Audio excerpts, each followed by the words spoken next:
Hey guys, today I'm reacting to Three Kingdoms by OverSimplified. So, should be pretty good. By Total War 3 Kingdoms, the brand new strategy game from the multi-award winning Total War series. So, new merch of it. Ancient China.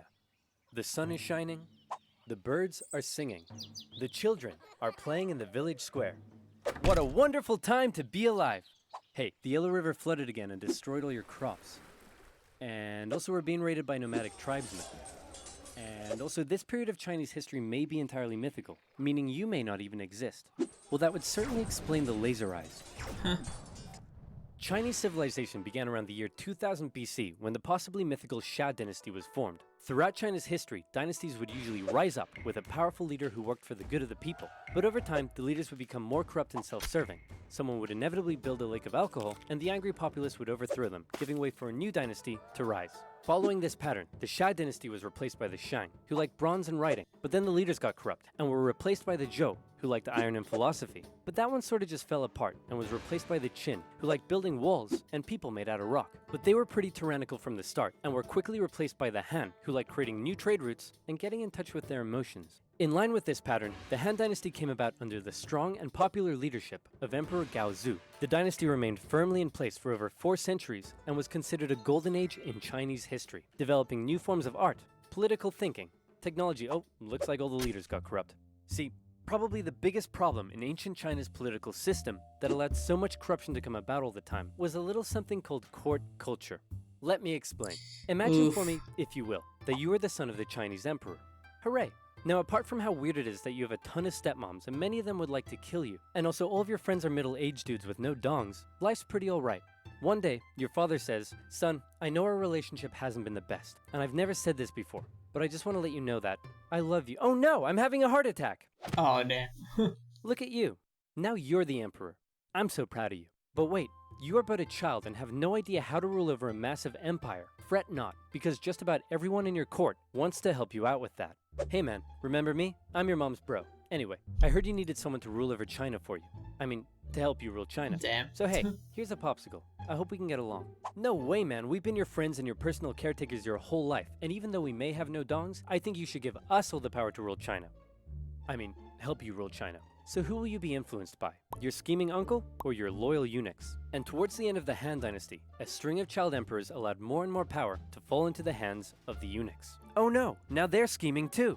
They began handing out government jobs for bribes, heavily taxing the poor for their own wealth. And while you're sitting there eating your popsicle, everyone in your court is literally murdering each other to try and consolidate more power and riches for themselves. While all the peasants are outside like, "Hey, did you guys know there's been a drought out here for 2 years?"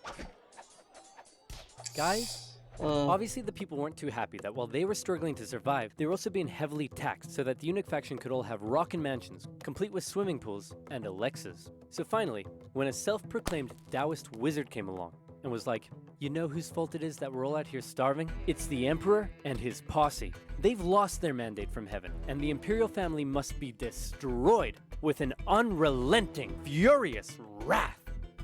Also, check this out. Huh? Can you tell what it is yet? Ta-da! It's a little kitty cat.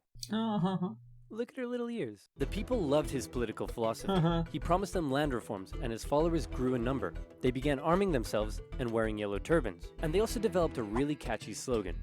In the year 184, the Yellow Turban Rebellion broke out across China, with millions rising up against the Han dynasty, and the imperial government in the capital city freaked out. With all their internal bickering, they were completely unprepared and unable to deal with such a huge rebellion. So they were forced to call on independent warlords from across the empire to help them deal with this situation. Some big names took part in the fighting. I'm talking the likes of the great Cao Cao, the tyrannical Dong Zhou, Liu Bei, Sun Jian, and many other Chinese names I am definitely not pronouncing correctly. These warlords crushed the rebellion in their own respective regions, and with casualties in the millions, the Han dynasty breathed a huge sigh of relief. But what they didn't realize is that by relying on all the warlords and their armies, they had essentially diminished their own central control of the empire. And many of the warlords now held the power to act almost completely independently and rule over their own local regions themselves. Back in the capital, the emperor and his son were having a little chat. Listen, I know we've had our ups and downs, and I spend all of my time with your many, many smoking hot stepmoms instead of you. But what say you and I finally go on a little fishing trip together this weekend? Oh no, I'm having a stroke! And yet another child emperor was on the throne. This time, however, instead of the eunuch faction gaining even more power, this child emperor's uncle became his regent, who also just so happened to be the head of the imperial army, He Jin. Man, I hate those sneaky, lying, cheating eunuchs. Hey Warlord Yuan Shao, what should we do? Kill them all. Right on. You can't kill the eunuchs. They're a vital part of this empire's governance.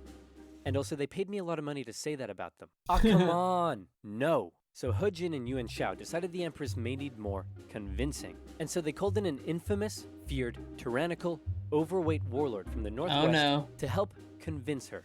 That man was Dong Zhuo, and he set out for the capital city with his army. Hey guys, I heard a rumor that He Jin was planning on killing us. Then why don't we kill him first? And so it was. They lured him to the palace with a forged letter from his sister, and when he got there, they lobbed off his head. Uh-oh. Kill them all. Imperial forces stormed the palace, and the eunuchs were all massacred. The peasants, who were still suffering from drought and starvation, saw what was going on and began to riot. The emperor and his brother were forced to flee the city, which was now in flames, and the feared, nasty, tyrannical, bloated Dong Zhuo had just arrived. He found the emperor and his brother wandering the hills outside of the city and was understandably confused. So he scooped up the emperor, went to the capital and was like, "Hey guys, what's up? I see the capital is on fire. Also, I'm here with my army and I have the emperor with me." Wait a minute, the capital is on fire, I'm here with my army, and I have the emperor. Screw you guys, I'm in charge. So now Dong Zhuo ruled over the Han Dynasty as the emperor's regent. His first act was to say to the emperor, "Hey man, no hard feelings, but I like your little brother better, so I'm actually making him emperor instead of you, so you're free to go do whatever you want." Actually. Gosh dang. Yeah.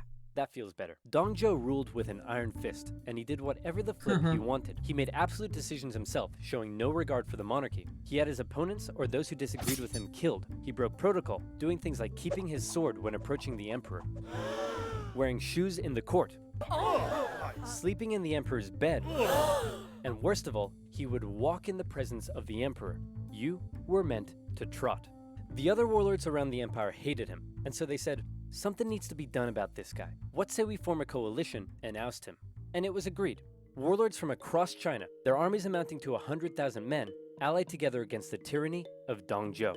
Yuan Shao's coalition consisted of some of the nation's most capable leaders, including his half-brother Yuan Shu, the great Cao Cao, and Sun Jian. But Dong Zhuo had an ace up his sleeve. His protege and adopted son, one of the most skilled and feared warriors in all of China. It's Lu Bu. This guy was a beast of a man. He never lost a duel, and no other warlord dared challenge him to one. He was also famous for betraying just about every warlord he ever fought for, something that Dong Zhuo didn't seem too concerned about. The coalition attacked Dong Zhuo in Luoyang, and in particular, Sun Jian's forces inflicted a heavy defeat against him, and he was forced to flee to the city of Chang'an. After this initial success, however, the war entered into a stalemate. The warlords in the coalition realized it was going nowhere, and also they all secretly hated each other. So they all went home. Dong Zhuo was safe. Until. Legend has it that a government official in Chang'an had a daughter who was hot. Super hot. He invited Lu Bu to his home and promised Lu Bu that someday he could marry his daughter. Then, he invited Dong Zhuo to his house and did the exact same thing. Dong Zhuo was so smitten that he insisted on taking her as his concubine immediately. And when Lu Bu heard the news, he was pretty unhappy. Hey man, aren't you worried that you stole Lu Bu's girl and betrayal is like his personal hobby? Lu Bu? Betray me?